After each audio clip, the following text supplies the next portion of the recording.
Media మిత్రులందరికీ ప్రత్యేకంగా CMDF CPF తరఫున ధన్యవాదాలు తెలియజేస్తా ఉన్నా. ఈరోజు కొన్ని కీలకమైన విషయాలు మీ దృష్టికి నేను తీసుకొని వస్తాను. సుమారు నెల రోజుల క్రితం ప్రవీణ్ గారు రాజమండ్రిలో అనుమానాస్పద స్థితిలో మరణించినటువంటి విషయం మీ అందరికీ తెలుసు. ఆ సంఘటన జరిగిన తర్వాత క్రైస్తవ సమాజం అంతా కూడా, మాలో సహజంగా డినామినేషన్స్ ఉంటాయి, సిఎస్ఐ వాళ్ళని, లూథరన్ వాళ్ళని, ఆర్సిఎం వాళ్ళని, పెంతకోస్తు వాళ్ళని, కల్వరి టెంపుల్ అని, కల్వరి ప్రత్యక్షత అని అనేక రకాల సంఘాలు ఉంటాయి. మాలో రకరకాల డినామినేషన్స్ ఉంటాయి. ఈ డినామినేషన్స్ అన్నిటినీ పక్కన పెట్టి ప్రతి క్రైస్తవుడు కూడా ఒక విషయం తెలుసుకోవాలనుకున్నాడు. ప్రవీణ్ పగడాల గారు యాక్సిడెంట్లో చనిపోయారా, ఎవరైనా ఆ మనిషిని చంపి దాన్ని యాక్సిడెంట్గా చిత్రీకరిస్తున్నారా అన్న విషయం గురించి 30 రోజుల పాటు పెద్ద ఎత్తున ఆందోళన జరిగిన విషయం మీకు తెలుసు. ఇంత పెద్ద ఆందోళనలో ఎక్కడా ఒక బస్సు తగలబడలా, ఎక్కడా ఒక లారీ మీద రాయి విసిరలా, ఏ రోడ్డు మీద కూడా ఒక టైరు కాల్లా, ఏ ప్రభుత్వ సంస్థ కానీ ఏ ప్రభుత్వ కార్యాలయానికి కానీ నిప్పు పెట్టలా, కనీసం ఒక రాయి కూడా విసరలా. మా కష్టాన్ని, మా దుఃఖాన్ని, మా బాధని చెప్పుకున్నామే తప్ప ఎవరి మీద ఏ విధమైనటువంటి దాడులకు మేము ప్రయత్నించలా. 30 రోజుల పాటు క్రైస్తవులందరూ ఒకవైపు, రాజకీయ పార్టీలన్నీ మరొక వైపు నిలవబడి చూసుకున్న పరిస్థితిని మేము తట్టుకోలేకపోతా ఉన్నాం. మీరు గమనించండి, ప్రవీణ్ పగడాల గారు చనిపోయినటువంటి ఆ స్థలంలో ఇంకెవరూ ఉండకూడదని నేను మనస్ఫూర్తిగా కోరుకుంటున్నాను. ఎవరికి కూడా ఆ కష్టం రాకూడదు, ఏ కుటుంబం కూడా ఆ కుటుంబ యజమాన్ని కోల్పోకూడదు. కానీ అక్కడ ఒక్కసారి ఆలోచించండి, వేరే మతానికి సంబంధించిన ఏ నాయకుడు చనిపోయి ఉన్నా, వేరే మతాలకు సంబంధించిన ఏ పీఠాధిపతి కావచ్చు, మఠాధిపతి కావచ్చు, మౌలానా గారు కావచ్చు, అలాంటి పరిస్థితుల్లోనే చనిపోయి ఉంటే రాష్ట్రంలో పరిస్థితులు ఎలా ఉండేయో మీ ఊహకే నేను వాటిని వదిలిపెడతా ఉన్నా. ఇంత జరిగితే ఆంధ్ర రాష్ట్రంలో కొంతంటే కొంత సానుభూతి కూడా దొరక్కపోగా ప్రవీణ్ పగడాల గారి కుటుంబానికి గొప్ప సేవకుడిని మేము పోగొట్టుకున్నామన్న దుఃఖంలో మేము ఉన్నప్పుడు ఆయన ఒక త్రాగుబోతులాగా చిత్రీకరించింది ఆంధ్ర ప్రభుత్వం. చాలా స్పష్టంగా మహాసేన మీడియా అయితే 24 గంటలు అదే పని చేసింది, మీకు తెలుసు. నేను కొన్ని విషయాలు మీ దృష్టికి తీసుకొని వస్తాను. మాట్లాడొచ్చు కదా, కేసులు అయితే ఏం పెట్టరు కదా. ఏమో మాట్లాడితే ప్రశ్నిస్తే కేసు పెడతాం అంటున్నారు కదా, మళ్ళీ ఏమన్నా కేసులు పెడతారేమోనని మీడియా ముందు మాట్లాడుతున్నాను. దయచేసి బిట్ కట్ చేసి వేయకండి, ఏదైనా ఉంటే పూర్తిగా చూపించండి. ఎందుకంటే నాకు కొంచెం పోలీసులు అంటే భయం. మొన్నే అరెస్ట్ చేసి తీసుకుని వెళ్ళి నెత్తి మీద ఉన్న జుట్టు అంతా తీసేశారు. ఇది ఎదగడానికి చాలా టైం పట్టింది. ఈసారి గుండు కొడితే బాగా ఇబ్బంది అయింది, మా పిల్లలు చూడలేకపోతున్నారు.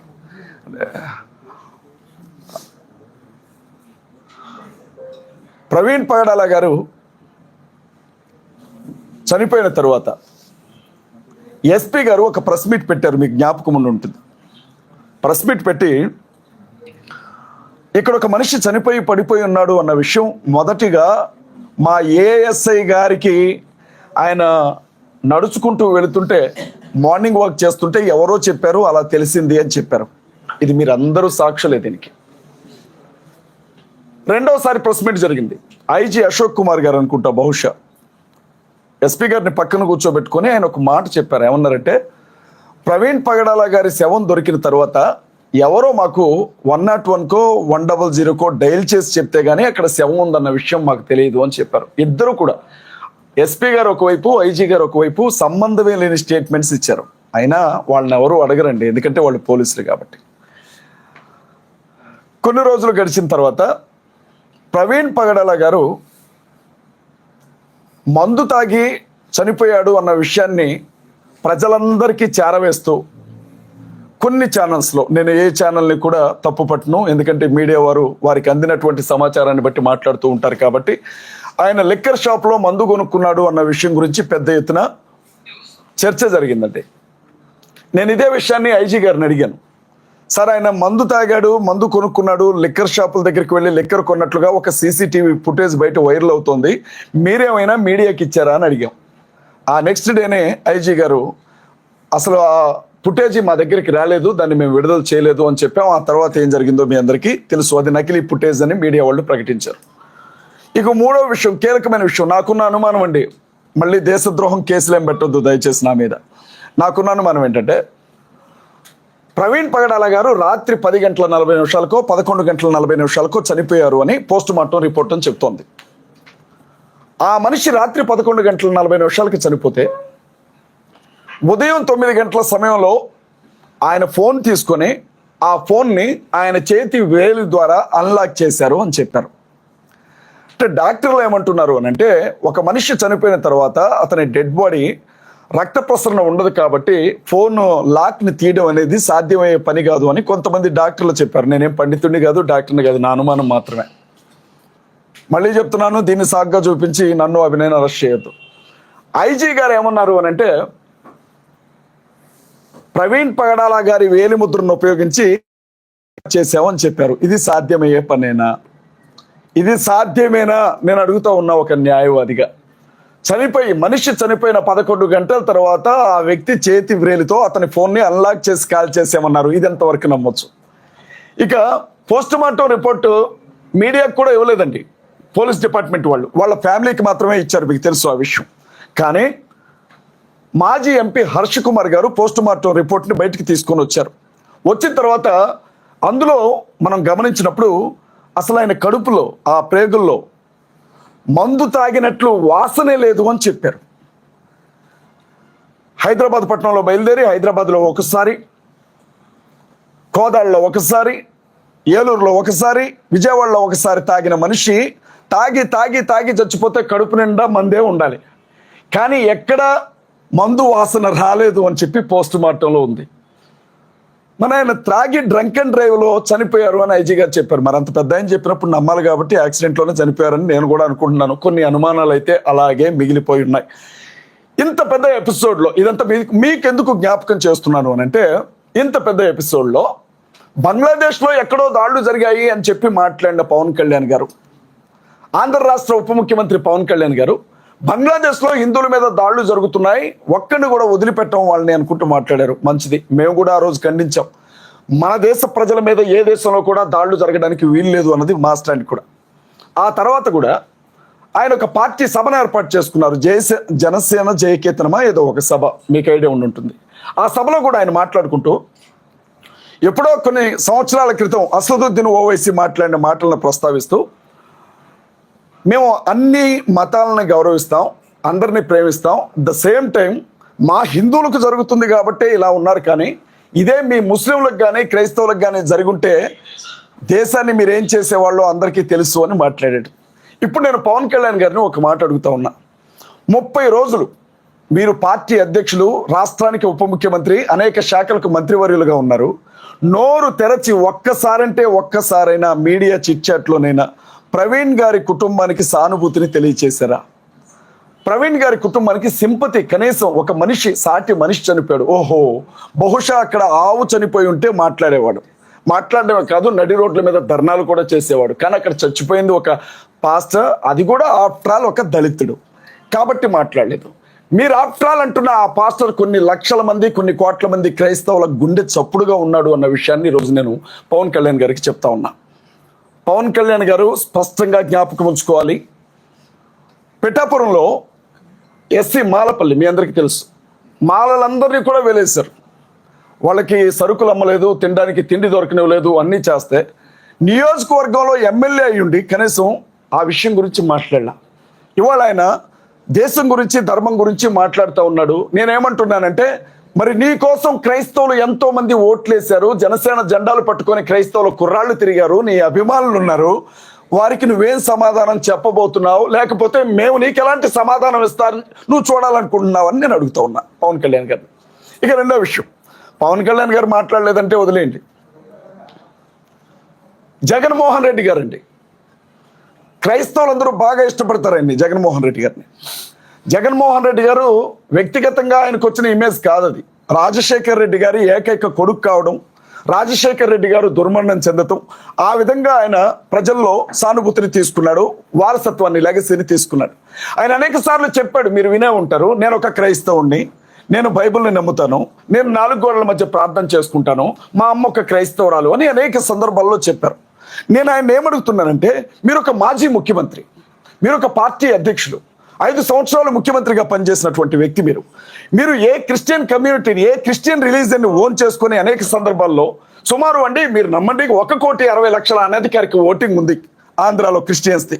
1,60,00,000 అనధికారిక ఓటింగ్. సర్టిఫికెట్స్ లో చాలా మంది హిందువులుగానే ఉన్నారు, కానీ వాస్తవంగా వాళ్ళు క్రిస్టియన్స్గా ఉంటారు. చాలా మంది అనుకుంటారు మాలమాదిగలు మాత్రమే క్రిస్టియన్స్ అనుకుంటారు, అది తప్పండి.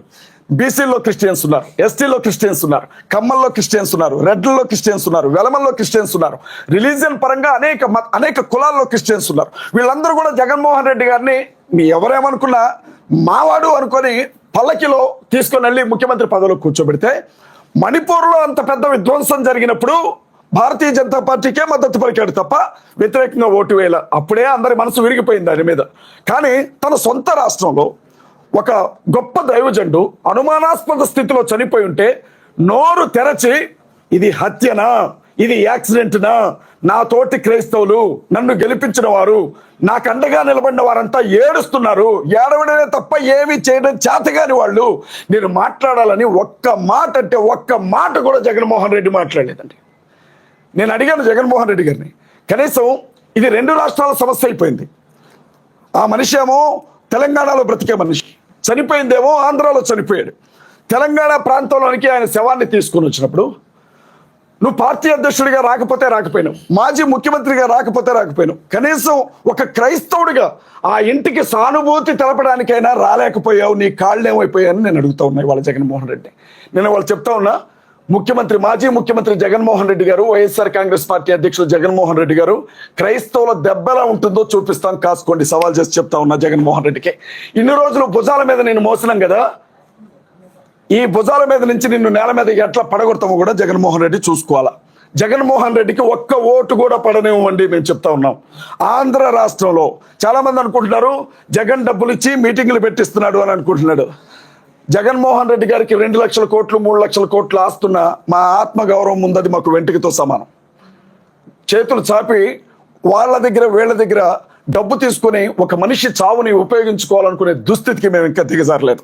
జగన్మోహన్ రెడ్డి, చంద్రబాబు నాయుడు గారినైనా మర్చిపోతామేమో, పవన్ కళ్యాణ్ అయినా మర్చిపోతామేమో, పురంధేశ్వరి గారినైనా మర్చిపోతామేమో, జగన్మోహన్ రెడ్డి గారిని మాత్రం మేము మర్చిపోండి.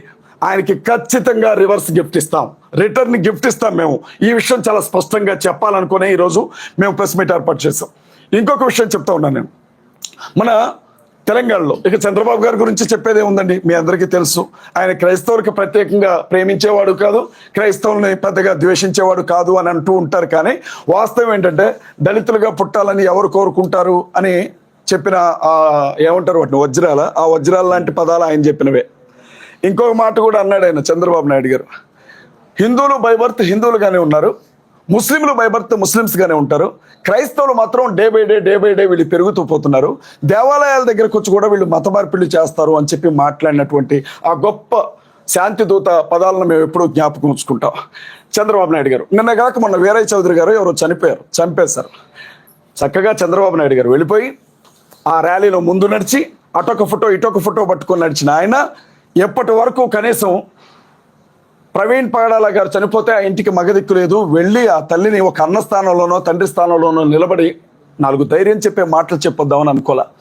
చంద్రబాబు నాయుడు గారు, ఇక మీరు గుర్తుపెట్టుకోండి, పవన్ కళ్యాణ్ గారు కావచ్చు, బీజేపీ కావచ్చు, జాకీలు పెట్టి లేపినా మిమ్మల్ని ముఖ్యమంత్రి కానివ్వు ఆంధ్రాలో. నేను చాలా స్పష్టంగా చెప్తా ఉన్నా, క్రైస్తవులందరి తరపున చెప్తా ఉన్నా, నేను ఒంటరిగా చెప్పట్లా, క్రైస్తవులందరి గుండెల్లో ఉండే బాధను చెప్తా ఉన్నా. ఎన్ని జాకీలు పెట్టినా ఎన్ని నినాదాలు చేసినా చంద్రబాబు నాయుడు గారు ఆంధ్ర రాష్ట్రంలో ముఖ్యమంత్రిగా ఉండడం ఇదే చివరిసారి. మీడియా మిత్రులకి మేము చెప్తా ఉన్నాం. రేవంత్ రెడ్డి గారండి, ఈ మాట చెప్పిన తర్వాత నేను నెక్స్ట్ నా అరెస్ట్ దగ్గర కూడా వస్తాను. రేవంత్ రెడ్డి గారు, మన చిలకూరు బాలాజీ టెంపుల్ చాలా ఫేమస్ కదండి, వేసాల దేవుడు అని అంటారు ఆయన. ఆ టెంపుల్ పూజారి గారిని వీర రాఘవరెడ్డో ఆయన పేరేదో ఉంది, ఆయన పట్టుకొని కొడితే ప్రతిపక్షాలు కదిలాయి, అధికార పక్షాలు కదిలాయి, కేసులు నమోదు చేశారు, అరెస్ట్ చేశారు. రేవంత్ రెడ్డి గారు ఫోన్లో మాట్లాడారు, మీరు భయపడకండి రంగరాజన్ గారు, నేను మీకు తోడుగా ఉన్నాను అని చెప్పారు. నేను కాంగ్రెస్ పార్టీలో ప్రచార కమిటీ స్టేట్ కోఆర్డినేటర్గా ఉన్నానండి, ఇప్పుడు కూడా, ప్రజెంట్ కూడా. ఇంకా నేను రాజీనామా చేయలేదు, ఈ వేదిక మీద నేను దాన్ని ప్రకటించబోతున్నాను. అలాంటి రేవంత్ రెడ్డి గారు తెలంగాణకి సంబంధించిన ఒక మనిషి దిక్కులేని స్థితిలో అక్కడ ఒక శవంలా పడిపోయి ఉంటే ఏం జరిగిందని ఒక్క మాట కూడా మాట్లాడలేదండి రేవంత్ రెడ్డి గారు. కేటీఆర్ గారు బీఆర్ఎస్ పార్టీ అధ్యక్షులు ఒక్క మాట కూడా మాట్లాడలేదండి. నేను అడుగుతా ఉన్నా, మేమేమన్నా కుష్ఠరోగులమా? క్రైస్తవులను ఏమైనా వెలేశారా ఆంధ్ర తెలంగాణ రాష్ట్రాల్లో? మేమేమన్నా అంటరాని వారం అయిపోయామా? మమ్మల్ని మీరు ముట్టుకుంటే, మా గురించి మాట్లాడితే కూడా మీకు మైలు తగులుతుందా అని నేను అడుగుతా ఉన్నా ఇవాళ. అంటే మేము ఓట్లు వేయడానికి తప్ప క్రైస్తవులు దేనికి పనికిరారా సార్? మేము పిచ్చోళ్ళం సార్. మా పాస్టర్లు ఏం చెప్తారో తెలుసా? సంఘాల్లో ఏమంటారో తెలుసా? మనకు రాజకీయం ఎందుకు అని అంటారు. మా పాస్టర్స్ ఏమంటారంటే, మన బైబిల్ మనకి చెప్పింది రాజకీయం చేయమని కాదు, ప్రార్థన చేయమని అని అంటారు. అలాంటి పాస్టర్లని ఆంధ్ర తెలంగాణలో పట్టుకొని కొట్టిన అనేక సందర్భాలు ఉన్నాయి. చర్చిల్ని పడగొట్టిన అనేక సందర్భాలు ఉన్నాయి. బైబిల్ గ్రంథాలను తగలబెట్టిన అనేక సందర్భాలు ఉన్నాయి. అనేక యూట్యూబ్ ఛానల్స్లో నోటుకొచ్చినట్లుగా మాట్లాడిన సందర్భాలు ఉన్నాయి. ఏ రోజు కూడా ఏ పాస్టర్ రోడ్డు మీద ధర్నా చేయాల. అలాంటి పాస్టర్స్ చివరికి ఓటు వేసే సమయానికి కొంతమంది కాంగ్రెస్కి, కొంతమంది బీఆర్ఎస్కి, కొంతమంది టీడీపీకి ఓట్లు వేసుకుంటూ వచ్చాం. మేము మా పార్టీలు అనుకున్నాం, కానీ పార్టీలన్నీ కూడా క్రైస్తవుల విషయానికి వచ్చేసరికి మీరు దేనికి పనికిరాని చెత్త నా కొడుకులు రా, మీకోసం మాట్లాడడానికి ఇక్కడ ఎవరూ లేరు, మీరు అనాథ నా కొడుకులు రా అని మా క్రైస్తవుల్ని అవమానించాయి ఆంధ్ర తెలంగాణ పార్టీలు. కాబట్టి మేమేమనుకుంటున్నామంటే, ఇన్ని రోజులు హనుమంతుడికి తన బలం తెలియదంట. హనుమంతుడిని ఎవరైనా పొగిడితేనే తన బలం ఏంటో తనకు తెలుస్తుందట. క్రైస్తవులకు కూడా వాళ్ళ బలం ఏంటో వాళ్ళకి తెలియదు. అంబేద్కర్ గారు చెప్పారు, బాబాసాహెబ్ అంబేద్కర్, అధికారం కోసం పోరాడిన ఏ జాతి కూడా మనుగడ సాగించలేదు అని.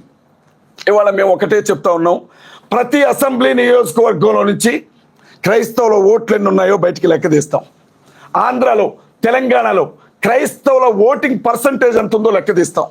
మా ఓట్లు మీకు వద్దు కదా, 2%తో ఓడిపోయిన జగన్మోహన్ రెడ్డి గారు జ్ఞాపకం చేసుకోవాలి కదా, జస్ట్ 1%తో ఓడిపోయిన ఎమ్మెల్యేలు జ్ఞాపకం చేసుకోవాలి. ప్రతి నియోజకవర్గంలో ఉన్నటువంటి మా క్రిస్టియన్ ఓట్స్ అన్నింటినీ బయటికి తీస్తాం. ప్రజాస్వామ్యవాదులైన హిందువులకు ఏం జరుగుతుందో చెప్తాం. ఇప్పటికీ కూడా నోట్లో మూత్రాలు పోయబడుతూ అవమానించబడుతున్న దళితులకు ఏం జరుగుతుందో చెప్తాం. భారతదేశంలో పుట్టినంత మాత్రాన ఈ దేశ భక్తి ఉండదు, భారతదేశంలో పుట్టినంత మాత్రాన వీళ్ళు ఈ దేశ ప్రజలు కారు, వీళ్ళు ఎప్పుడు పాకిస్తాన్కే వస్తాదు పలుకుతారు అని మాట్లాడుతున్న ముస్లిం సహోదరులు కూడా కలుపుకుంటాం. రాబోయే ఎన్నికల్లో తప్పనిసరిగా మమ్మల్ని తొక్కిపట్టిన ఈ రాజకీయ పార్టీలను తొక్కిపట్టి నరం తీస్తాం. అది చెప్పడానికే ప్రెస్ మీట్ ఏర్పాటు చేస్తాం. ఎట్టి పరిస్థితుల్లో వదిలిపెట్టాం రాజకీయ పార్టీ. మీరు అనుకోవచ్చు, ఇది సాధ్యమేనా? రాజకీయం అంటే డబ్బుతో కూడుకుంది, కులంతో కూడుకుంది, మతంతో కూడుకుంది, ప్రాంతంతో కూడుకుంది, ఇది సాధ్యమేనా అని మీరు అనొచ్చు. అయితే క్రైస్తవులు ఎప్పుడూ ఒక గీత వెనుకుంటారు. ఆ గీత దేవుని మాట. ఆ గీత దాటి ముందుకు రారు. ప్రవీణ్ పగడాల గారి మరణం తర్వాత రాజకీయ పార్టీలు వేసిన ఎత్తులన్నీ చూసిన తర్వాత ఆ గీత తెగింది క్రైస్తవ సమాజానికి. ఇప్పుడు ఏమంటున్నారు తెలుసా? పాస్టర్స్ అంటున్నారు మేము పోటీ చేస్తాం రాబోయే సర్పంచ్ ఎన్నికల్లో, పాస్టర్స్ చెప్తున్నారు మేము పోటీ చేస్తాం రాబోయే ఎమ్మెల్యే ఎన్నికల్లో. మా ఓటు, ఒక్క ఓటు ఈ రాజకీయ పార్టీలకు పడ్డా మేము వ్యభిచారం చేసినట్లే. ఒక్క ఓటు కూడా ఆంధ్ర తెలంగాణలో వాళ్ళకి పడలేమో, ఎట్టి పరిస్థితుల్లో వాళ్ళకి మా సపోర్ట్ దొరకదు అని చెప్తున్నారు. యునైట్ చేస్తాం ఖచ్చితంగా. ఇంకొక విషయం చెప్తాను, అవి చెప్పనా? నన్ను అరెస్ట్ చేసిన విషయం మీ అందరికీ తెలుసు. మీకు చాలా అనుమానాలు ఉంటే మీరు నన్ను చాలా ప్రశ్నలు అడుగుదామని ఫిక్స్ అయిపోయి ఉంటారు. ఆల్రెడీ మేనిఫెస్టో తయారై ఉంటుంది మీ దగ్గర, నాకు తెలుసు ఆ విషయం. నన్ను ఎందుకు అరెస్ట్ చేశారో చెప్తాను. ఫస్ట్ అరెస్ట్ చేయొచ్చో లేదో తర్వాత సంగతి. ఒక యూట్యూబ్ ఛానల్లో డిస్కషన్ జరుగుతుంది. రాధా మనోహర్ దాస్ అనే ఒక వ్యక్తి బైబిల్ గ్రంథాన్ని బొకడా బైబిల్ అన్నాడు. నేను ఈ పదాలు ఉపయోగించకూడదు, నన్ను క్షమించండి. అదే బైబిల్ గ్రంథాన్ని, అమ్మ ఆడబిడ్డలు ఉన్నారు నన్ను మన్నించండి, మీ బ్రదర్ అనుకోండి, లంజల పుస్తకం అన్నాడు బైబిల్ గ్రంథాన్ని. అదే బైబిల్ గ్రంథంలో ఉండే మరీని యేసుక్రీస్తు ప్రభు తల్లి వ్యభిచారం చేసి కన్నది అని చెప్పి మాట్లాడినప్పుడు నేను ఏమన్నానంటే, అరే నాయన, బైబిల్లో బూతు పుస్తకం అంటున్నారు మీరు, మరి మీ గ్రంథాల్లో ఉన్నాయి ఏంట్రా అని చెప్పి ఆ గ్రంథంలో ఆ గ్రంథ రచయిత రాసిన ఓ చిన్న విషయం చెప్పానండి నేను. దానికి ఒక కేసు నమోదు చేశారు. నేను కల్పించింది కాదు, ఎటకారం చేయలేదు, నేను ఉన్నదే చెప్పాను. ఒక కేసు. రెండో విషయం ఏంటో తెలుసా? బైబిల్ గ్రంథాన్ని బోధించే ఒక మత బోధకుడిని నేను. బైబిల్ గ్రంథంలో యేసుక్రీస్తు ప్రభువు అనేవాడు ఆత్మ తప్ప ఆయనకి విగ్రహం ఉండదు అని బైబిల్ చెప్తుంది. 66 పుస్తకాల్లో ఎక్కడా విగ్రహారాధనకి బైబిల్ ఒప్పుకోదు. ఒక మిత్రుడు ఇంకొక యూట్యూబ్ ఛానల్లో యేసుక్రీస్తు ప్రభు గురించి అడిగినప్పుడు నేను చెప్పాను, ఆయన ఆత్మ తప్ప విగ్రహం కాదు, ఒకవేళ అది విగ్రహం అని మీరు భావిస్తే నాకు ఇస్తే పగలగొడతాను అన్నాను. ఆ మాట అనకుండా ఉండాల్సిందే, కానీ బైబిల్ చెబుతున్న దాన్నే నేను చెప్పాను. దీని మీద ఒక కేసు నమోదు చేశారు. ఇంకొక విషయం అండి, బంజారా హిల్స్ పోలీస్ స్టేషన్ పరిధిలో సైబర్ క్రైమ్ కి సంబంధించిన ఒక కానిస్టేబుల్, అతని పేరు భరత్ ఏదో ఉంది, అజయ్ బాబు మత కల్లోలాలు రెచ్చగొట్టే వ్యాఖ్యలు చేశాడని చెప్పి ఒక కేసు పెట్టేశాడు. హుటాహుటిన సాయంత్రం 6:45 సమయంలో ఒక పోలీస్ వ్యాన్, అది పోలీస్ వ్యాన్ కూడా కాదు, మహారాష్ట్రకి సంబంధించినటువంటి నంబర్తో ఉంది, అది సుమో, అది మా ఇంటి ముందుకు వచ్చి ఆగింది. వాళ్ళు సీన్ ఎట్లా క్రియేట్ చేశారంటే, మా ఇంటి ఎదురుగా ఉండే ఇంట్లో ఎవరో దొంగలు పడ్డారు, వాళ్ళని పట్టుకోవడానికి పోలీసులు తరుముతున్నారు అన్నట్లుగా పోలీసులు క్రియేట్ చేశారు. మరి ఇంట్లో ఆడబిడ్డలు ఉంటారు, సాయం చేద్దాం అన్నట్లు మేము బయటికి వెళ్ళగానే 2 నిమిషాలు అటు ఇటు చూశారు, నన్ను పట్టేసుకున్నారు. నేను అన్నాను, నాకు అర్థమైంది నాయన, సీన్ నాకు అర్థమైంది, నా కోసం వచ్చారని, నేనేం పారిపోయేవాడిని కాదు, ఒక్క నిమిషం మీరు అవకాశం ఇస్తే నా భార్యకు ఒక మాట చెప్పి వస్తానన్నా కూడా నన్ను వదిలిపెట్టలేదు పోలీసులు. పోలీస్ డిపార్ట్మెంట్ వాళ్ళు వచ్చింది పోలీసులు అని మాకు ఎట్లా తెలుస్తుందండి? డ్రెస్లో ఉంటే వచ్చింది పోలీసులు అని చెప్తాం. లేదు, వచ్చిన వాళ్ళు, అమ్మ నీ భర్తని ఫలానా పోలీస్ స్టేషన్లో కేసు నమోదైంది, అరెస్ట్ చేసి తీసుకెళ్తున్నాం, మీ లీగల్గా మీ లాయర్లకు చెప్పుకోండి అని చెబితే మా వాళ్ళు కంగారు పడరు. వచ్చిన వాళ్ళు కాశీదారాలు కట్టుకున్నారు, ఒక్కొక్కళ్ళు గడ్డాలు పెంచుకుని ఉన్నారు, బొట్లు పెట్టుకున్నారు. అప్పటికే నన్ను చంపుతాను అన్న బెదిరింపులు చాలా వస్తున్నాయి. మరి ఆ పరిస్థితుల్లో మహారాష్ట్ర వెహికల్ అది, నన్ను పోలీస్ స్టేషన్కి తీసుకెళ్తున్నారో తెలియదు, ఎక్కడికైనా ఎత్తుకెళ్తున్నారో తెలియదు, ఇంటికి ఏ విధమైన ఇన్ఫర్మేషన్ ఇవ్వలేదు, నన్ను తీసుకొని వచ్చారు. ఇక ఆ తర్వాత ఏం జరిగిందో మీ అందరికీ తెలుసు. మీకు ప్రత్యేకంగా కృతజ్ఞతలు చెప్తున్నాను. నేను మీ రేటింగ్ కోసం రాశారో నాకు తెలియదు, వార్తను వార్తగా చూపించాలని ఆశపడ్డారో నాకు తెలియదు, ఏం జరుగుతుందో ప్రజలకు చెప్పాలని అనుకున్నారో నాకు తెలియదు. కానీ ఆ 7 రోజులు నేను జైల్లో ఉన్నంత వరకు, 7 రోజులు నేను జైల్లో ఉన్నంత వరకు ప్రతిరోజు కూడా మీరు పెట్టిన చర్చా వేదికలు దేవుని దయ వలన నన్ను బతికించాయి. మీడియా మిత్రులందరికీ కూడా, ఎస్పెషల్లీ డిజిటల్ మీడియా మిత్రులందరికీ కూడా కృతజ్ఞతలు తెలియజేస్తా ఉన్నా. దానికోసం ఈ మీటింగ్ ఏర్పాటు చేశారు. మీరు చూడండి, నా జుట్టును చూడండి, ఎప్పటి వరకు నేను ఎప్పుడు మీడియా ముందు మాట్లాడుతున్నా. జైలుకి తీసుకెళ్ళిన తర్వాత నేనేమి శిక్షపడ్డ ఖైదీని కాను, లేకపోతే నేనేమి ఉగ్రవాదిని కాను. ఎవరో ఒక అధికారి వాడి జుట్టు మొత్తం తీయమని చెప్పడం నేను విన్నాను పక్కన, అతని పేరు నాకు తెలియదు. ఇది నేను కటింగ్ చేయించుకున్నాను, ఇలాగా ఆ మిగిలిన కొంచెాన్ని కటింగ్ చేయించుకొని కలర్ వేయించుకున్నాను. ఎంత దారుణంగా నన్ను అవమానించారంటే, అక్కడ కొంచెం తీశారు. ఓకే పర్వాలేదు అనుకున్నాను, నిలబడ్డాను.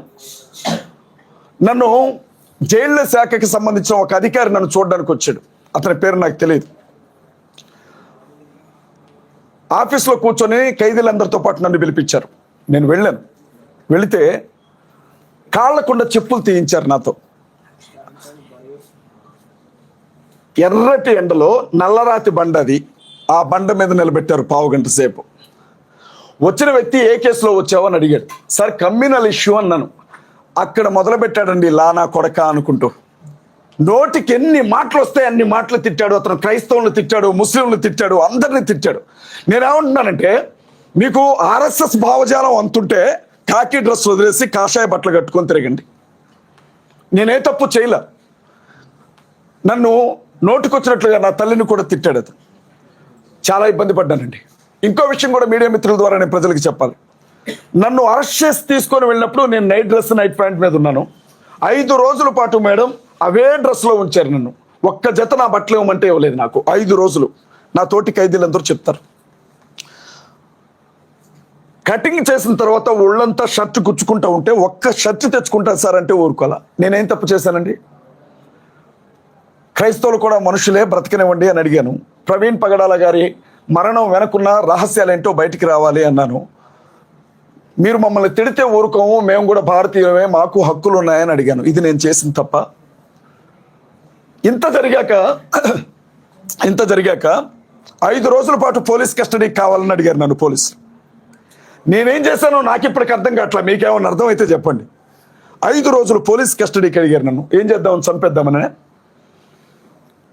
ఎక్కడికెక్కడ ఇంత ఈ ఎంటైర్ ఎపిసోడ్లో నేను బయటకు వచ్చాను అని అంటే ఆ జడ్జి గారికి నేను కృతజ్ఞతలు చెప్తా ఉన్నా. ఎందుకంటే ఆ తల్లి అడిగారు, పెట్టిన సెక్షన్లకి ఈ కేసుకి ఏమన్నా సంబంధం ఉందా అని. ఆవిడ పంపించారు. మా లాయర్లు ప్రశాంత్ గారు కావచ్చు, జ్యోతక్క కావచ్చు, ప్రశాంతక్క కావచ్చు, కిరణ్ గారు కావచ్చు, పట్టుబట్టి కొట్లాడి బయటకు పంపించారు. ఇక బయట అభి ఏం చేశాడో మీ అందరికీ తెలుసు. నేను లేను అన్న ఒక్క విషయమే కానీ 24 గంటలు కూడా నా పనిలోనే ఉన్నాడు అభి. ఏం చేశారు, ఏం జరిగింది? పోలీస్ స్టేషన్ల దగ్గరికి జనం వచ్చారు. మీకు తెలుసా, అర్ధరాత్రి పూట 500-600 మంది తుకారం గేట్ దగ్గరకు వచ్చారు, ఉప్పల్ పోలీస్ స్టేషన్ దగ్గరకు వచ్చారు. స్టేషన్లు మార్చుకుంటూ నాకు అనిపించింది, ఓరి నాయన, న్యాయం గురించి మాట్లాడితే ఎంత ఇబ్బంది పెడతారా అని అనిపించింది. నేను ఏడ్చేశాను కదా. ఎందుకు ఏడ్చానంటే నాకు 2 పిల్లలండి. 1 సంవత్సరం బాబు, నువ్వు చూసావు కదా తల్లి, 5 సంవత్సరాల పాప. ఆ పిల్లలు నువ్వు వెళ్ళొద్దు డాడీ అని నా కాళ్ళు పట్టుకొని నా పెద్ద బిడ్డ ఏడుస్తుంటే నన్ను లాక్కొని వెళ్ళిపోయారు. అది వీళ్ళు స్టేషన్కి వచ్చి చెప్తే తట్టుకోలేకపోయాను. నేను ఎలా ఉన్నాను, శేషు సినిమాలో రాజశేఖర్ని కానీ చేస్తారే అలా చేశారు నన్ను. జనశాఖ అధికారులకి కృతజ్ఞతలు చెప్తా ఉన్నా. ఆల్రెడీ మా లీగల్ టీం కేసు వేసింది, వాళ్ళ మీద ఎంక్వైరీ జరుగుతుంది.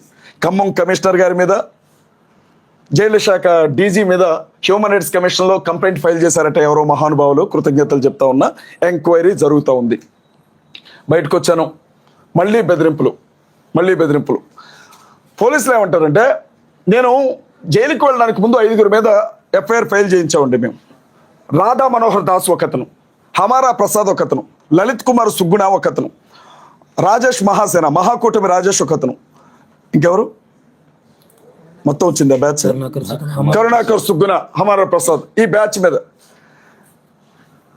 గౌరవనీయులైన పోలీస్ అధికారులు ఏమంటారంటే, వీళ్ళ పేర్లు తప్ప నాకు ఇంటి అడ్రస్లు తెలియవు కాబట్టి వాళ్ళ ఫోన్ నెంబర్ రాశాను. నేను రాస్తే ఫోన్ నెంబర్లో నుంచి, ఈ నెంబర్ల నుంచి అజయ్ బాబుకి ఏమన్నా కాల్స్ వచ్చాయా లేదా అని చెప్పి చెక్ చేసి ఏ కాల్స్ రాలేదంట. అందుకని చెప్పి కేసు పక్కన పెట్టారట. నేను అందులో ఈ ఫోన్ నెంబర్ నుంచి నన్ను బెదిరించారని రాయలా, వీళ్ళ అనుచరులు నన్ను బెదిరిస్తున్నారు అని చెప్పి రాసిన.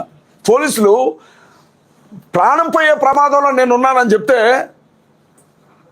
నేను ఎవరి మీద కేసు పెట్టానో వాళ్ళ మనుషులు, మీరు ఎవరో పాస్టర్ కేసు పెట్టాడు అజయ్ బాబు మీద అనే చర్చ జరిగింది కదా. వాడు పాస్టర్, వాడి పేరు ఆరోగ్యస్వామి. పాస్టర్ జోసెఫ్ గారిది గుడ్డు కాదు, రాధా మనోహర్ దాస్ శిష్యుడు, అతను హిందూ, అతని చేత కేసు పెట్టించారు. ఇన్ని జరిగాయమ్మా. రాజకీయ నాయకులను చూశాను, పోలీస్ అధికారులను చూశాను, జైలు అధికారులను చూశాను, మీడియా మిత్రులు చేసిన సహాయాన్ని చూశాను, మా అభిని చూశాను. ఖమ్మంలో సభ జరిపాం, కడపలో సభ జరిపాం. మేము ఒక్కటే అనుకున్నాం, ఉన్న విషయం చెప్తా ఉన్నా. ఈ సమయంలో రేవంత్ రెడ్డి గారికి కృతజ్ఞతలు చెప్తూ, మీ కాంగ్రెస్ పార్టీ నాకు ఇచ్చినటువంటి ప్రచార కమిటీ రాష్ట్ర సమన్వయకర్తకి తిలోదకాలు వదిలిపెడుతున్నాను. మీకు దండం, మీ కాంగ్రెస్ పార్టీకి ఒక దండం. నెక్స్ట్ ఎలక్షన్స్లో మీరు ఎలా గెలుస్తారో నేను కూడా చూస్తాను చెప్తున్నాను. గౌరవనీయులైన ముఖ్యమంత్రి వర్యులకి, గౌరవనీయులైన రాష్ట్ర మంత్రులకి చెప్తున్నాను. నేను తెలంగాణ యూత్ ఫోర్స్కి రాష్ట్ర అధ్యక్షుడిగా చేశాను. తెలంగాణకి సంబంధించినటువంటి యువజన సంఘానికి అధ్యక్షుడిగా ఉన్నాను. నేను తెలంగాణ లా స్టూడెంట్ అసోసియేషన్కి ప్రెసిడెంట్గా చేశాను. ఈరోజు CMDF అనే సంస్థకి అధ్యక్షుడిగా ఉన్నాను, క్రిస్టియన్ ముస్లిం దళిత డిఫెన్స్ ఫోర్స్ అనే సంస్థకి. నేను చెప్తా ఉన్నా, మీకోసం నా చివరి రక్తం బొట్టు వరకు దారబోసి మీరు ఓడిపోవడంలో నేను ఉంటానని చెప్పి మీకు మాటిస్తా ఉన్నా. కాంగ్రెస్ పార్టీని నామరూపాలు లేకుండా చేస్తామని తెలంగాణ రాష్ట్రంలో. నా ఒక్కడి విషయమే కాదు, ఎవరికి అన్యాయం జరిగినా న్యాయం జరగాలి, ఎవరికి కష్టం వచ్చినా న్యాయం జరగాలి. మీరే కదా రాష్ట్ర ముఖ్యమంత్రి అంటే, తండ్రితో సమానమే కదా రాష్ట్ర ప్రజలందరికీ. మీరు పట్టించుకోకపోతే ఎవరు పట్టించుకుంటారు? అంటే ఈ స్థానంలో నేను ఉన్నాను, నాకే దిక్కు లేకపోతే ఇక సగటు కార్యకర్తల పరిస్థితి ఏంటి? 2022లో జమిలీ ఎన్నికలు వస్తున్నాయి కదా, ఎవడొస్తాడో ఎవడు పోటీ చేస్తాడో మేము చూస్తామండి. ఇందులో భాగంగానే ప్రతి జిల్లాలో ఉండే క్రైస్తవులందరినీ ఒక తాటి మీదకి తీసుకురావడానికి కాన్ఫరెన్స్లు ఏర్పాటు చేస్తున్నాం. మా వెనక చంద్రబాబు లేరు, రేవంత్ రెడ్డి గారు లేరు, జగన్మోహన్ రెడ్డి గారు లేరు, కేసీ రావు గారు లేరండి. మా వెనక క్రైస్తవులు ఉన్నారు, మా వెనక దేవుడు ఉన్నాడు. ధైర్యంగా మేము ముందుకెళ్తా ఉన్నాం. 3వ తారీఖు, మే నెల 3వ తారీఖు హైదరాబాద్ పట్టణంలో ప్యాట్నీ సెంటర్లో హరిహర కళాభవన్లో సాయంత్రం 6 గంటల నుంచి 10 గంటల వరకు హైదరాబాద్ మెగా క్రిస్టియన్ కాన్ఫరెన్స్ జరుగుతుంది. హర్ష కుమార్ గారు చీఫ్ గెస్ట్గా వస్తున్నారు. మాజీ ఎంపీ హర్ష్ కుమార్ గారు, కేఏ పాల్ గారితో నేను మాట్లాడాను ఆల్రెడీ. మీడియా ముఖంగా వారికి కృతజ్ఞతలు చెప్తున్నా. ఎందుకంటే వారు ఎవరో నాకు వ్యక్తిగతంగా తెలియదు. ఆయన తెలుసు, ఆయన హీరో అండి, ప్రపంచ శాంతి దూత, ప్రపంచం మొత్తానికి తెలుసు. కానీ నేను ఆయనకి తెలియడం పెద్ద విషయం, ఆయన నాకు తెలియడం పెద్ద విషయం కాదు. అజయ్ బాబుని అరెస్ట్ చేశారు, విడుదల చేయకపోతే 2 రోజుల్లో నేనే వస్తానని చెప్పారు. ఆయనకి ప్రత్యక్షంగా కృతజ్ఞతలు తెలియజేస్తా ఉన్నా. అందరూ ఆయన్ని పిచ్చోడన్నారు. వాస్తవంగా అండి, ఇక్కడ కూర్చొని ట్రంప్తో మాట్లాడగలిగిన మగాడైనా, ఇక్కడ కూర్చొని శాంతి చర్చలు చేయగలిగిన విశ్వగురు అని ఎవరికాడ చెప్పుకోవడం కాదు, జనం చెప్పాలా. అలాంటి వ్యక్తి నాకు అండగా నిలబడ్డారు. ఆయన వస్తున్నారు అక్కడికి, అభి గారు వస్తున్నారు. సిపిఎఫ్ క్రిస్టియన్ ప్రొటెక్షన్ ఫోర్స్ కి సంబంధించినటువంటి వ్యవస్థాపక అధ్యక్షులు అభి గారు ఉంటారు అక్కడ. వికేఆర్ గారు వస్తారు, నేను కూడా వస్తున్నాను వీళ్ళందరిలో ఒకటిగా. అలాగే మా మట్టి ప్రసాద్ గారండి, తెలంగాణ సిఎండిఎఫ్ రాష్ట్ర అధ్యక్షులు, అలాగే ఇన్ఛార్జ్గా ఉన్నటువంటి ఆదిత్య గారు.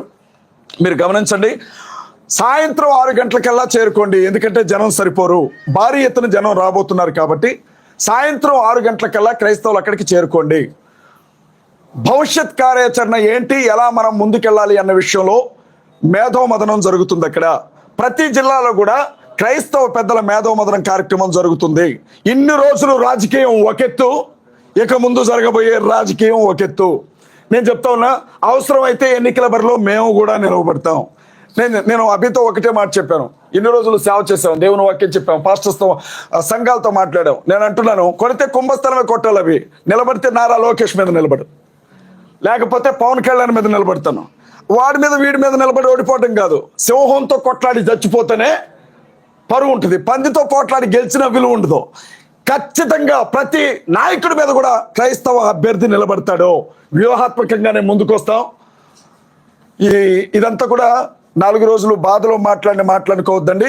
ఇక మా కార్యాచరణ మీరు చూస్తారు. ఇది చెప్పడానికే ప్రెస్ మీట్ ఏర్పాటు చేశాం. మీరేకన్నా సార్ ఒక్కరు అడిగితే భారతదేశంలో పుట్టిన ముస్లిం అందరూ దేశభక్తులు కాదు, అట్లాంటి వాళ్ళందరినీ కలుపుకొని పోతామని చెప్తున్నారు. మీరు ఒక విషయం గమనించాలి, మీరు తప్పుగా విన్నారు. భారతీయ జనతా పార్టీకి సంబంధించిన వాళ్ళు, సార్ ఒక్క నిమిషం, ఒకవేళ అది నేనేమన్నా చెప్పే విధానంలో తేడా వస్తే వచ్చుండొచ్చు, కానీ ఒక్క మాట వినండి, దయచేసి వినండి ప్లీజ్, చెప్పనే ఉన్నాను. భారతీయ జనతా పార్టీకి సంబంధించిన నాయకులు ఎలాంటి ముద్ర వేస్తున్నారంటే ముస్లిమ్స్ మీద, ఇక్కడ పుట్టిన ముస్లిమ్స్ ఎవరైతే ఉన్నారో వీళ్ళకి పాకిస్తాన్ మీదే ఉంటుంది తప్ప భారతదేశం మీద ఉండదు అని మాట్లాడుతూ ఉంటారు. కాబట్టి ఆ ఆలోచన తప్పు. ఈ దేశంలో పుట్టినటువంటి ముస్లిం సహోదరులు దేశభక్తితోనే ఇక్కడ బతుకుతారు అన్న విషయం చెప్పాలనుకున్నాను నేను. ఒకవేళ ఏదన్నా ఎవరికి పాకిస్తాన్ వాళ్ళకి సపోర్ట్ చేస్తావా? పాకిస్తాన్ వాళ్ళకి సపోర్ట్ చేయం. పాకిస్తాన్ మీద నరేంద్ర మోడీ గారు యుద్ధం ప్రకటిస్తే, పాకిస్తాన్ వాళ్ళ మీద నరేంద్ర మోడీ యుద్ధం ప్రకటిస్తే ఆయుధాలు పట్టుకొని అందరికంటే ముందు మేమే అక్కడ ఉంటాం పాకిస్తాన్తో యుద్ధానికి. పాకిస్తాన్ ఎట్టి పరిస్థితుల్లో సపోర్ట్ చేయం. నరేంద్ర మోడీ గారు ఏ నిర్ణయం తీసుకుంటారు, అమిత్ షా గారు ఏ నిర్ణయం తీసుకుంటారు, ఆ నిర్ణయాలకి మేము కట్టుబడి ఉంటాం. దేశం కాడికి వచ్చేసరికి మతం లేదండి. దేశం కాడికి వచ్చేసరికి దేశ ప్రజల రక్షణకు సంబంధించి వచ్చినప్పుడు మతం లేదు. పాకిస్తాన్ వాడు ఒకవేళ అటువైపు నుంచి క్రైస్తవ వచ్చిన, పాకిస్తాన్ వైపు నుంచి ముస్లిం వచ్చిన, పాకిస్తాన్ వైపు నుంచి హిందూ వచ్చిన, మన దేశ భద్రతకి ఏదైనా ఆటంకం అని అంటే సైనికులతో పాటుగా మీ అందరితో పాటుగా క్రైస్తవ కుర్రాళ్ళు కూడా ఆయుధాలు పట్టుకొని ఈ దేశ రక్షణ కోసం నిలబడతారు. అది చెప్పాలనుకున్నాను. దయచేసి నేను చెప్పే విధానంలో బై మిస్టేక్ లో మాట్లాడటం టంగ్ స్లిప్ అయింది. దయచేసి ఈ విషయంలో క్షమించండి. చెప్పండి ప్లీజ్, చెప్పండి. ఎవరు కూడా ఎటు పొలిటికల్ గానీ ఏది కూడా క్రైస్తవ వైపు నిలబడలేదు, ఎవరు మాకు న్యాయం జరగలేదు అని చెప్పారు కదా. మరి ఇప్పటి వరకు కూడా ఏ వ్యక్తి చనిపోయినా, ఏ మతం వ్యక్తి చనిపోయినా కూడా 1-2 రోజులకే వదిలేశారు. కానీ పాస్టర్ ప్రవీణ్ చనిపోయినప్పుడు ఇది మత కలహాలు అవ్వకూడదు, అసలు నిజాలు ఏంటి అని చెప్పి దాదాపు 1 నెల రోజుల పాటు కృషి చేసి 400 పైగా సీసీటీవీ ఫుటేజ్లు బయటికి రిలీజ్ చేసి ఇది జరిగింది యాక్సిడెంట్ అని చెప్పి కూడా అందరికి వాళ్ళు చూపించే ప్రయత్నం చేశారు. మరి ఇక్కడ నిజంగా మీ వైపు లేరంటారా గవర్నమెంట్? నేను ఒక విషయం చెప్తాను. మత కలహాలు జరుగుతాయా? క్రైస్తవులు ఎప్పుడైనా వినండి ప్లీజ్, మీరు అడిగారు నాకు అనుమానం ఉందని చెప్పాను. వినండి తల్లి, మీరు నన్ను ఒక ప్రశ్న అడిగారు, ఇప్పుడు నన్ను ఆన్సర్ చెప్పనివ్వాలి కదా. నేనేమంటానంటే, భారతదేశ చరిత్రలో క్రైస్తవులు దాడి చేసిన ఏదైనా ఒక సందర్భాన్ని చూపించండి. ఏదైనా 3-4 రోజుల్లోనే ఆగిపోతుంది అన్నారు కదా. 1 నెల రోజులుగా క్రైస్తవులు అడుగుతున్నారు, ఎక్కడైనా ఒక బస్సు మీద రాయబడ్డదా, ఏమైనా ఉంటే ఒక ఫుటేజ్ చూపించండి. ఏ పెట్రోల్ బంక్ అయినా నిప్పు పెట్టారా చూపించండి. ఏ ఎమ్మెల్యేనైనా గెరావ్ చేశారో చూపించండి. అంటే మేము పెట్టలేదని ఎవరు? మేము చేయమండి అట్లాంటి పనులు. ఆ దిక్కుమాలిన పనులు చేసే సంస్కృతి క్రైస్తవులకు ఉండదు. ఫస్ట్ ఇంకొక విషయం కూడా చెప్తా ఉన్నా. మహాసేన రాజేష్ కూడా అతని అభిమానులు ఇదే అన్నారు. ఏమన్నారంటే మత కల్లాలు జరగకుండా అడ్డుపడి. అసలు మత కల్లాలు చేసేదే ఒకటి. ఫస్ట్ ఏ క్రైస్తవుడు చేశాడు, ఎక్కడ చేశాడు చూపిండి, ఒక ఉదాహరణ చూపిండి నాకు. లేచి వెళ్ళిపోతాను ఇక్కడి నుంచి. పలానా క్రైస్తవుడు ఎవరు? ఏది నిజాలమ్మా? ఏది నిజం? వినండి అమ్మా, పోస్ట్ మార్టం రిపోర్ట్ వచ్చినప్పుడు పోస్ట్ మార్టం రిపోర్ట్ లో అసలు ఆయన కడుపులో మందే లేదు అని చెప్పారు. రాజేష్ మహాసేన ఎవరు ఆయన తాగిండు అని చెప్పడానికి? ఆయన చూసాడా? గ్లాసులో ఏమన్నా మందు పోసాడా? సీసీటీవీ ఫుటేజ్ లో ఎవరినైతే ప్రవీణ్ పగడాల అంటున్నారో అసలు అది రాంగ్ ఫుటేజ్ అని ఒక ఛానలే చెప్పింది కదమ్మా. ఎవరు? నేను పోలీస్ నన్ను ఐజీన్ చేయి తల్లి, నన్ను ఐజీన్ చేయమా. నేను మాట్లాడుతున్నప్పుడు పోలీస్ ఆఫీసర్ గా ఎవరికి అమ్మ నేను ఒక విషయం చెప్తాను. అక్కడ చనిపోయిన వ్యక్తిని చూసాం. ఆ మనిషి ఏ స్థితిలో చనిపోయి పడిపోయి ఉన్నాడో చూసాం. మీరు దాదాపు 15 గంటల సీసీటీవీ ఫుటేజ్ తీశారన్నారు కదా. మిమ్మల్ని ప్రశ్న అడుగుతున్నాను. 15 గంటల సీసీటీవీ ఫుటేజ్ లో మందు కొనుక్కోవడానికి లిక్కర్ షాప్కే వెళ్ళాడు తప్ప అన్నం తినడానికి ఏ హోటల్కి వెళ్ళలేదమ్మా. హైదరాబాద్ లో బయలుదేరిన వ్యక్తి రాజమండ్రికి వచ్చే వరకు మందు తాగుతూనే వచ్చాడే. ఒక చోట క్వార్టర్ కొనుక్కొని తాగాడు, ఒక చోట ఏమంటారు బ్రాంతి కొనుక్కొని తాగాడు, ఇంకో చోట బీర్ కొనుక్కొని తాగాడు. ఎవరైనా తాగుబోతు సహోదరులు ఎవరైనా ఉంటే ఒక మాట చెప్పండి, అది సాధ్యమేనా? ఎవరైనా తాగితే ఒక్క బ్రాండ్ తాగుతారు, ఇన్ని బ్రాండ్లు దారి పొడుగునా తాక్కుంటూ వస్తారా? సరే తల్లి, ఒకవేళ ఇది కూడా వాస్తవమే అనుకుందాం. రామవరపాడు జంక్షన్ లో ఆ మనిషి 4 గంటలు అక్కడే ఉన్నాడు అని చెప్పారు కదా. 4 గంటల సమయంలో మనిషి పడిపోయి స్పృహలేని స్థితిలో ఉంటే తలకుండే హెల్మెట్ తీరా, ముఖానుకుండే మాస్క్ తీరా, ముఖం మీద కొన్ని నీళ్లు చల్లరా? అక్కడ ఉండే ఆ ఎస్ఐ సుబ్బారావు గారు ఏమైనా సాక్ష్యం ఇచ్చారు? ఆయన తాగలేదు అని చెప్పారు. ఎవరు? ఆయన తాగలేదని చెప్పారు కదా. మా అదెందుకు వినబట్టలేదు మీకు? అసలు ఆయన తాగలేడు అని చెప్పారు కదా ఎస్ఐ సుబ్బారావు గారు. హైదరాబాద్ లో తాగడం మొదలుపెట్టిన మనిషి రామవరపాడు దాకా తాగొస్తా ఉంటే ట్రాఫిక్ ఎస్ఐకి అర్థం కదా ఆయన ఏమన్నా తాగాడా అని అడిగితే, మీ మీడియా సంస్థలు అడిగితే ఆయన తాగలేడండి, ఆయన చాలా గౌరవప్రదంగా ఉన్నాడు అని చెప్పారు. మరి అదెందుకు సాక్ష్యంగా తీసుకోరు మీరు? మరి ఇంకొక వ్యక్తి కూడా ఎంత తీసుకున్నాడు, ఎంత కట్టారు అని కూడా చెప్పారు కదా. మరి అది కూడా మీరు ఎందుకు పరిగణలోకి తీసుకున్నారు? ఇప్పుడు అమ్మా ఏ ఉన్నా ఏ అయ్యా ఏదో అంటాం, టెక్నాలజీ నాకు పెద్దగా తెలియదు. ఏ అయ్యా మీరు ఇక్కడ కూర్చొని ఉన్నారు, బార్ షాప్ లో ఉన్నట్లుగా ఒక వీడియో చూపించడం మీకు ఒక 5 నిమిషాలు టైం ఇస్తారా? అది పెద్ద విషయమా? అది పెద్ద విషయమా? ఇన్ని 15 గంటల జర్నీలో ఎక్కడైనా మాస్క్ తీసిన ఆ మనిషిని చూపిండి అని అడుగుతున్నాం మేము. అరే ఉబ్బకి చచ్చిపోతారు కదమ్మా, ఉబ్బకే చచ్చిపోతారు కదా. ఈ 15 గంటల జర్నీలో ఎక్కడా మాస్క్ తీయలేదు, కానీ చచ్చిపోయిన చోట మాత్రం మాస్క్ జాగ్రత్తగా మడత పెట్టి పక్కన పెట్టాడు. బండి మీద ఉన్నటువంటి వ్యక్తి ముందు కింద పడితే బండి బాలకృష్ణ రేంజ్ లో లేచి మీద పడ్డదట. అబ్బా, చెప్పేవాడు షేక్స్పియర్ అయితే వినేవాడు ఎర్రి పుష్పం అని. బండి బాలకృష్ణ లెవెల్లో లేచి మీద పడ్డదట. కళ్ళజోడు ఆడ పగిలిపోద్దు, నేను చచ్చిపోయాను కానీ కళ్ళజోడు పగిలిపోవద్దని ఇక్కడ ఉండే కళ్ళజోడు తీసి పక్కన పెట్టి చచ్చిపోయాడు పాపం కదమ్మా. మేము నమ్మాలి, అందుకే నమ్ముతున్నాం కదా తల్లి. ఇప్పుడు నువ్వు కంప్లైంట్ ఇచ్చినా కేసు పెడతారు, మళ్ళీ ఇదొక చికాకు మాకు. నమ్మేస్తున్నాం, యాక్సిడెంటే నమ్మేస్తున్నాం, కానీ అనుమానాలు ఉన్నాయి. మరి అదే కదా, నమ్మమని ఎవరో చెప్పనప్పుడు ఎవరమ్మా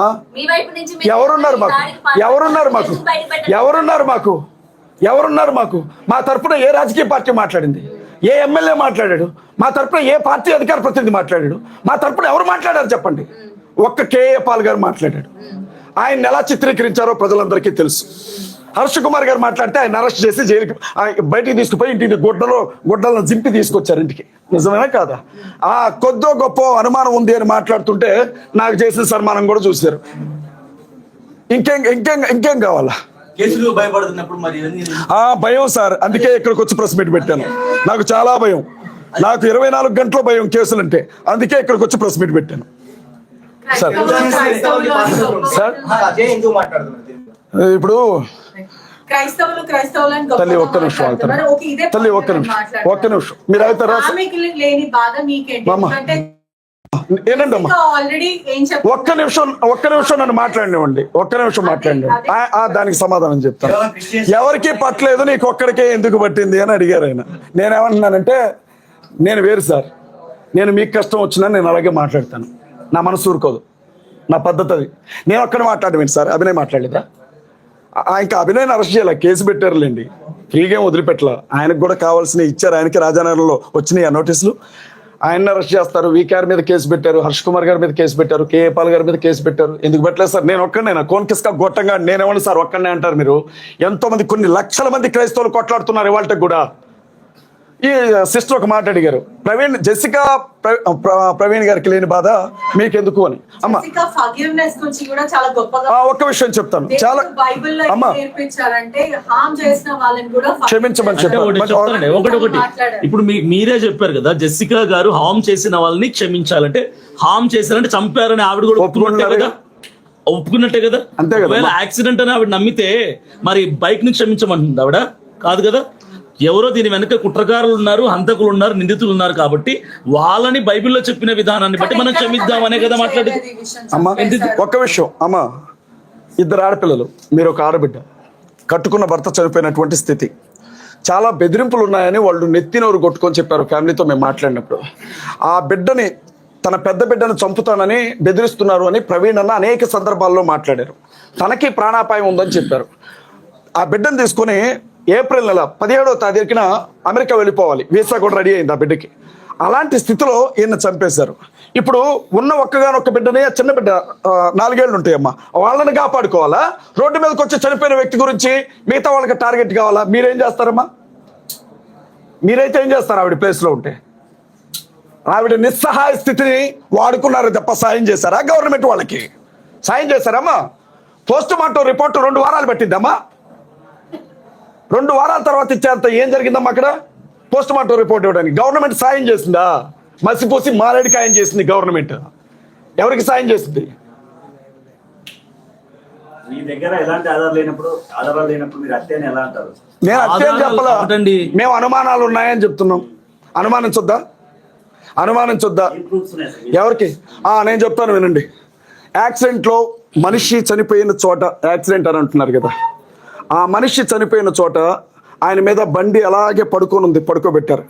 ఒక యాక్సిడెంట్ అట్లా జరగడం మేము ఎప్పుడు చూడాలి, అది మా అనుమానం అండి. మీకు రాలేదా? రోడ్డు మీద నుంచి ఒక బండి కింద పడితే మనిషి ఒక్కెళ్ళి పడతాడు, బండి ఒక్కెళ్ళి పడతాడు, కానీ బండిని మీద పడుకోబెట్టుకుంటారా? అది జరిగే పనేనా? అనుమానం వచ్చింది సార్. మరి మీకెందుకు రాలేదు నాకు తెలియదు, నాకైతే వచ్చింది చూసినప్పుడు. రెండో విషయం చెప్తున్నాను వినండి.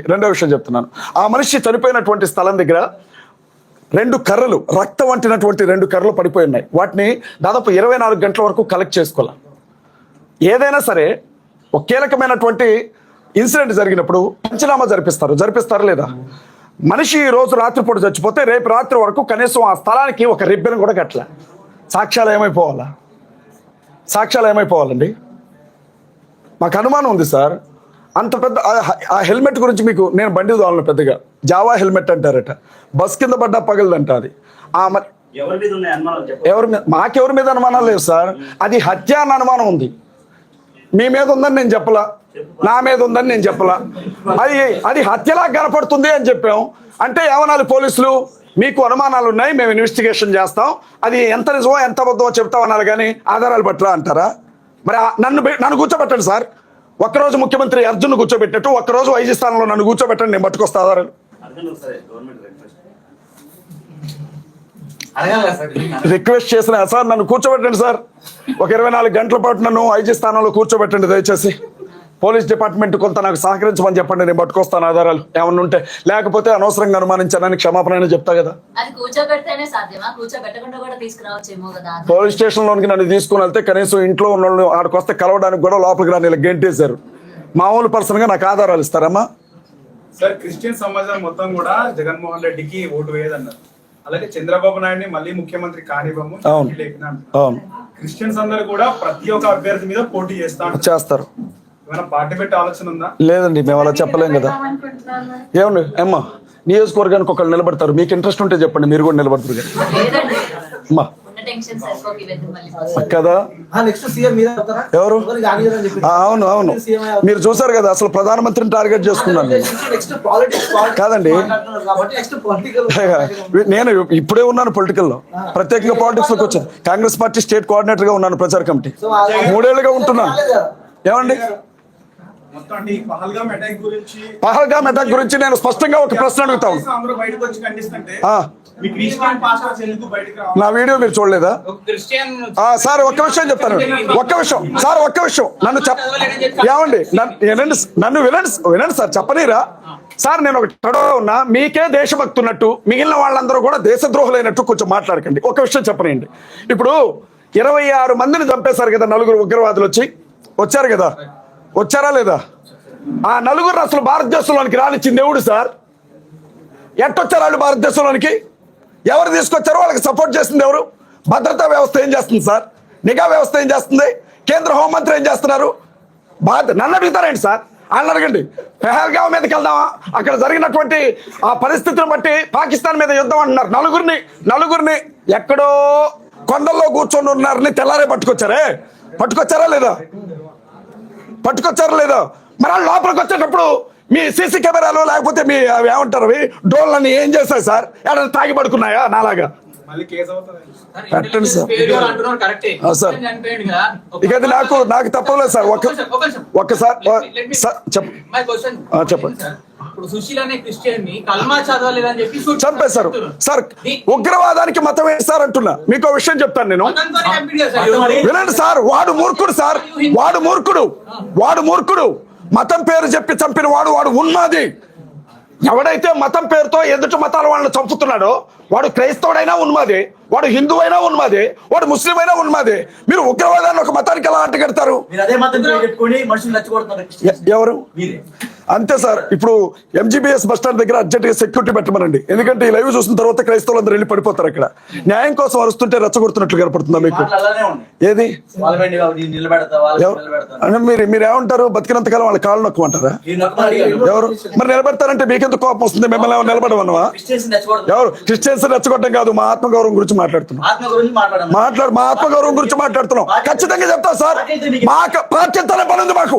ఒక్క పార్టీ మాట్లాడలేదు మా వాడికి న్యాయం జరిగినప్పుడు. పార్టీలతో మీకే పని అంటారు సార్? ఎవరు? క్రైస్తవులు మొత్తం కూడా ఇవాళ క్రిస్టియన్కి ఏం జరిగినా అది ఫ్యామిలీగానే ఉంటుంది. మీకేం జరిగినా వస్తాం మేము సార్. రేపొద్దున మిమ్మల్ని ఎవరో చంపుతారు సార్. పలానా ఆడపిల్లతో అక్రమ సంబంధం ఉంది అందుకే చచ్చిపోయాడు అని చెప్తారు. మీ ఫ్యామిలీ వదులుతారేమో? మేము వస్తాం ఖచ్చితంగా. మేము వస్తాం సార్ ఖచ్చితంగా. ఒకవేళ ఆ కేసుని ఒక అమ్మాయి దగ్గరికి వెళ్ళి చచ్చాడు అని మూసినా మేము వస్తాం మాట్లాడడానికి. రెచ్చగొడ్డాం ఇది డిఫరెషన్ ఏమైనా ఉంటే చెప్పండి, నాకు కొంచెం అర్థమయ్యేలా చెప్తాను సార్. తల్లి ఒక్క నిమిషం, ఒక ప్రశ్న అమ్మా. ఒక్క విషయం, కోర్టులను మాత్రమే నమ్ముతున్నాం. కోర్టుల మీద మాకు పూర్తి నమ్మకం ఉంది. న్యాయ వ్యవస్థ మీద మాకు పూర్తి నమ్మకం ఉంది. న్యాయవాదిని నమ్ముతాం, కోర్టులో పనిచేసే క్లర్క్ను కూడా నమ్ముతాం సార్. మేము ఈ దేశం ఈ రోజు ఇలా ఉంది అంటే దానికి 2 కారణం. ఒకటి రాజ్యాంగం, 2వది న్యాయ వ్యవస్థ. మేము బలంగా నమ్ముతున్నాం. ఎవరు? ఆంధ్ర కోర్టులో కేసేసాం సార్. కేపాల్ గారు కేసేశారు. ఆగస్టు నెలలో మళ్ళీ దానికి సంబంధించిన హీరింగ్ ఉంది. ఓడిపోయారని మీరు ఎలా చెప్తారు? జైలు దగ్గరికి వెళ్ళి వచ్చాక ఏం నేర్చుకున్నారని అన్నారు. నాకు జైలు జీవితం చాలా నేర్పింది సార్. ఒక్కసారి జైలుకి వెళ్ళినా, ఒక్కసారి చావు బ్రతుకుల మధ్య హాస్పిటల్కి వెళ్ళినా చాలా విషయాలు తెలుస్తాయి సార్. చాలా విషయాలు అర్థమవుతాయి. అప్పుడు ఏం తెలిసింది అంటే సార్, సైనింగ్ అథారిటీ లేని వాడు ఎంత గొప్పోడైనా సరే వాడి బతుకు కుక్క బతికే భారతదేశంలో అని నేర్చుకున్నాను నేను. సంతకం పెట్టే స్థానంలో మనవాళ్ళు ఉండాలి. అలా లేకపోతే మనకు న్యాయం జరగదు అని నేర్చుకున్నాను నేను. అధికారులు అన్యాయం చేసిన ఎదురు తిరిగి ప్రశ్నించడానికి మన శక్తి సరిపోదు అని నేర్చుకున్నాను నేను. పవర్ అంతా ఎక్కడుందో ఆ వైపుకి అడుగులు వేయాలి అని నేర్చుకున్నాను నేను. సమస్యకి అదే పరిష్కారం అని నేర్చుకున్నాను నేను. ఇంకేమంటారు? చంద్రబాబు నాయుడు గారు 5 నెలలు జైల్లో ఉన్నారు సార్. నెక్స్ట్ ఏమయ్యారు? జగన్మోహన్ రెడ్డి గారు వినండమ్మా. మహాత్మా గాంధీ జైల్లో ఉన్నారు లేరా? అంబేద్కర్ గారు జైల్లో ఉన్నారు లేరా? నేను చెప్పేది వినండి. జగన్మోహన్ రెడ్డి గారు జైల్లో ఉన్నారు. అదే వాళ్ళ రేవంత్ రెడ్డి గారు జైలుకి వెళ్ళి వచ్చారు. అంటే ఎవరికి? నాకంటే ఎక్కువ సంతోషం దొరికింది. మీరు కూడా 2 వారాలు వెళ్ళరండి, చాలా బాగుంటుంది. మీరు కూడా వెళ్ళరండి. మతాల గురించి చెప్పడం, ఈ రోజు ప్రభుత్వాలను అంతా కూడా వేరే విధంగా మాట్లాడడం, అందరినీ క్రిస్టియన్ కమ్యూనిటీ మొత్తాన్ని కూడా మీ వైపు తిప్పుకోవడం. నెక్స్ట్ మీరు అంటే ఇప్పుడు కాంగ్రెస్ లో నుంచి కూడా రిజైన్ చేశారని మీరు చెప్పారు కాబట్టి నెక్స్ట్ మీరు పార్టీ పెట్టుకోవడానికి ఇదే తొలిమెట్టు అని చెప్పి మీరు అనుకుంటున్నారు? దీని నుంచి మనం అది ఒట్టి ఆలోచన. ఇన్ని చెప్పిన అది నిజమైతే అదే మాట చెప్తాను కదా.